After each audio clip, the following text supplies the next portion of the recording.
Do you believe art can change the world? So do I. On this show, we meet artists whose work is doing just that.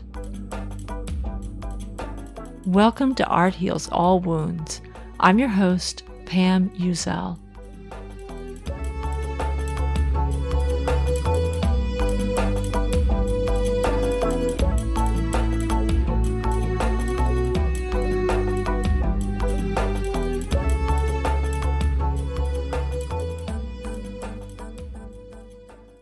Hi, Pam. It's Ken Paul Rosenthal calling.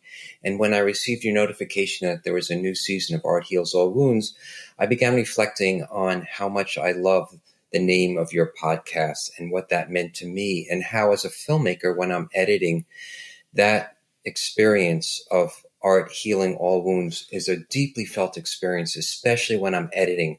Because when I'm editing, it's not just putting together different pictures, different visuals, different sequences. It's really about making a connection with something that was formerly broken within myself. So when I make that edit, there's this amazing euphoric charge when I find that perfect edit, because I know I've reconstituted something within myself that was trying to find a place within the movie of my life, if you will. And then coincidentally, right on the heels of that, of my, hearing about your new season and reflecting on the title, I came upon a interview on Fresh Air with Joni Mitchell from 2004, and you can find that on YouTube. And what she was talking about was how she only began writing music when she lost her daughter.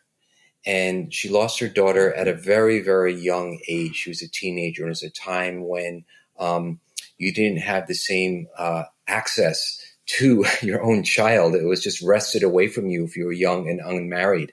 So it was very traumatizing for her. But decades later, she was able to finally reconnect with her daughter. And once she did, she stopped making music. And that was just another example of how, when that fundamental wound of losing her daughter, when right after its birth, when she was a teenager, how reclaiming that lost connection, well, there was no longer a need or an urge to make the work anymore. And then I was reflecting on that some more, and I thought, well, that's sort of a cliche in a way, but like all cliches, there's a great foundation of truth that the artist must suffer, or they have some sort of wounding that generates their work, or a way of mitigating the wound or the trauma. And, it's not just an artist thing. I think it's that way with all people, whether or not you call yourself an artist. I just think there's more transparency with artists between their wounds and what they produce. But an even greater scale or stage, I think that it speaks to difference. You don't have to call it a wound, just any kind of conflict, any kind of difference within yourself or between people. That's essential to human experience. I mean, we don't seek conflict. We don't want it. We don't ask for traumas to be perpetrated upon us. But a lot of times we inherit these things. And I think in a way, it's part of being a human being, and that these differences are where our creative potential emerges. And I really think that difference, like our wounds, are intrinsic to our humanity. But if we have some sort of creative way of navigating our relationship to our wounds, be you an artist or not, or be it in the context of art or not, there is a means to transcending our wounds if we bring creativity to them. Okay, there you go. Happy to offer something for you and your listeners. Love what you do. Keep on keeping on. You're listening to Art Heals All Wounds.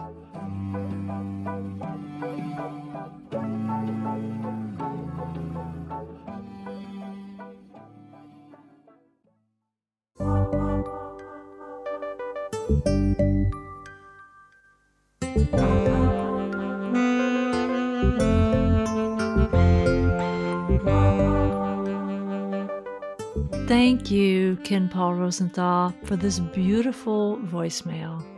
Ken is a filmmaker and was a guest on the podcast back in the first season. He's currently working on a documentary about the late poet Julia Vinograd.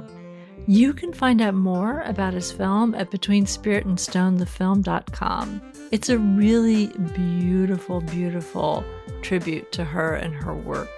I'll put a link to that in the show notes. Do you have a story to share about the role that art and creativity play in your life? I'd love to share it on this show. Just go to my website, arthealsallwoundspodcast.com, and click on the widget that says, Leave Pam a Voicemail. You can also sign up for my newsletter while you're there. I don't send out the newsletter often, so you won't be bombarded in your inbox. But I do like to reach out every now and then to share what's happening with the podcast, and I love hearing back from those of you who've been kind enough to subscribe. Thanks for listening.